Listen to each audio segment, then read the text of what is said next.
chinoitwa nomwana womunhu anenge achiri chakanaka. Macriminals ari kufunga kuti criminality yakanaka. Mbavha dzinoti umbavha hwakanaka. Munhu anoita zvaanoita, chifambi vanoti chakanaka, chitsotsi nechiguruvha chakanaka. Inzira yakasarudzwa nomunhu yaanoti yakanaka pamaziso ake. Asi zvanzi kunaka kwenzira inoonekwa pamagumo ayo. Hanzi nzira iyoyo ichagumira mukuparadzwa. Iwe nzira yauri kufamba nayo yakamira sei? Yakanaka here nzira yauri kufamba nayo? Inofadza iwewe here kana kuti inofadza Mwari? Sarudza nzira inofadza Mwari, inounza makomborero. Sarudza nzira inofadza Mwari, inounza nyasha. Sarudza nzira inofadza Mwari, inoita kuti upenyu hwako huve hwakanaka. Jesu ari pagadheni reGetsemane, shoko raMwari rinoti wakanamata munamato. Pana Luke chapter 22 akabudisa ziya rinenge ropa, verse 42 to 44, achiti iye Baba, dai zvaibvira mukombe uyu, dai wapfura zvawo, asi kusava kuda kwangu, asi kuve kuda kwenyu Mwari. Jesu akanamata, akanyengetera, dai mukombe uyu Mwari wapfura pamberi pangu, asi at the end of the day kusava kuda kwangu, kuve kuda kwenyu Mwari. Jesu akaita sarudzo, ipapo akasarudza kuda kwaMwari, akasarudza kufadza Mwari, akasarudza kufamba munzira yaakanga akasarudzirwa naMwari. Today, nhasi ivhangeri yenyasha iri kuparidzwa muchinjikwa, uri kuparidzwa, vanhu vari kuponeswa, vari kuregerwa zvivi, vari kuitwa vana vaMwari nekuda kwomurume mumwe chete wakasarudza kuteerera Mwari.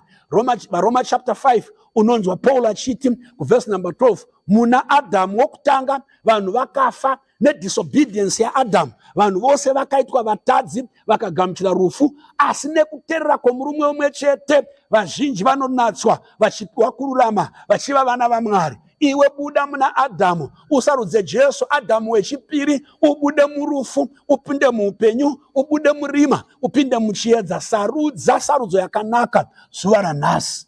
Kusarudza namata Mwari kunounza upenyu usingaperi. Kusarudza Jesu kunounza kuregerwa kwezvivi. Kusarudza Mwari nekusarudza Jesu kunokupa rugare naMwari wako. Wakasarudza Jesu wasarudza ruponeso.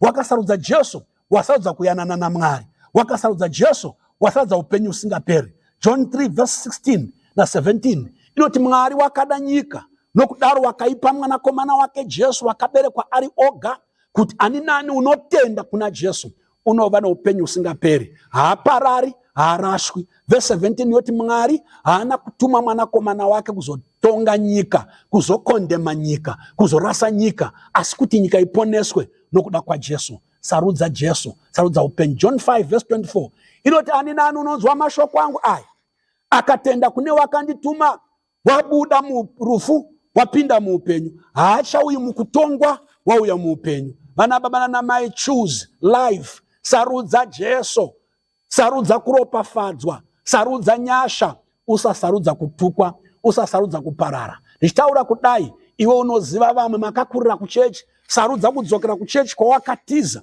wapinda mumaguta, wapinda kuzvikoro, wasangana neshamwari, wakasarudza kupfuratira Mwari.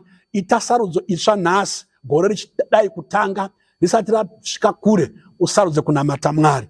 Joshua chapter 24 verse 15, Joshua asvika pane imwe nzvimbo yeShekemu, aunganidza vaJudha, unoti sarudzai nhasi Mwari wamuchanamata, kana kuti muchanamata Mwari mupenyu, muchanamata Mwari waAbhurahama, Isaka naIsraeri, kana kunamata vaMwari vainamatwa navabereki venyu nemadziteteguru enyu kumhiri kwerwizi. Asi kana ndiri ini nemhuri yangu ndasarudza kunamata Mwari. Vana baba nanamai, ngatisarudzei kunamata Mwari. Zvikuru varume, imi vatungamiri vemisha, vatungamiri vemhuri, vatungamiri vevana, ipai direction kuvana yekuziva chekusarudza. Baba, sarudzai kunamata Mwari, mutungamirire mhuri kuchechi. Baba, sarudzai kushumira Mwari, mutungamirire vana venyu mugwara rakanaka. Joshua unoti ini nemhuri yangu ndasarudza kunamata Mwari. Imi muri kusarudzei makagara ipapapa?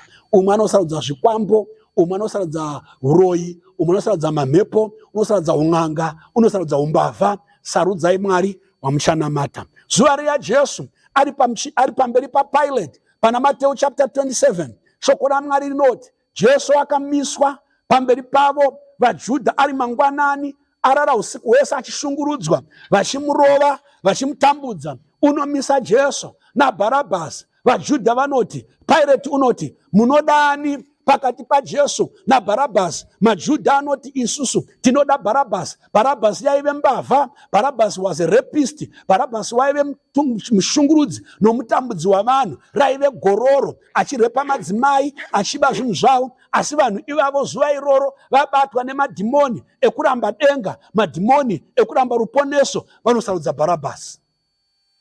Pandiri kutaura izvozvi uri kutoseka kuti vaJudha vakasarudza Bharabhasi. Newe paunoramba Jesu uri kusarudza Bharabhasi. Paunoramba Jesu uri kusarudza Satani. Paunoramba Jesu uri kusarudza kuparara. Rega kuitira mweya wako utsinye, rega kuitira upenyu wako utsinye.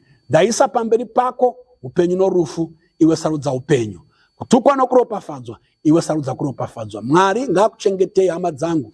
Mwari ngaakuitirei nyasha. Mwari ngaapenyese chiso chake kwamuri, azivise Jesu kwamuri. Sarudza kunamata Mwari, sarudza kutendeuka, sarudza kudzoka kuna Mwari wako. Mwari akuitire zvakanaka. Rega ndinamate. Baba, muzita raJesu ndinokutendai nemukana iwoyu wokuparidza Jesu, mukana iwoyu wokuparidza upenyu. Ndanamatira hama dzangu vanzwa shoko iri, vabatsirei Mwari kusarudza imi Jesu. Vabatsirei Baba kusarudza upenyu, vabatsirei vanhu venyu kusarudza kutendeuka. Ndinonamatira vana baba nana mai, vakomana vasikana, vateereri vose vanzwa shoko iri, vapei nyasha dzekusarudza kuponeswa, nyasha dzekusarudza kunamata. Komborerai umwe noumwe wanzwa shoko, batai mweya wake, batai moyo wake. Chinoitwa nomwana womunhu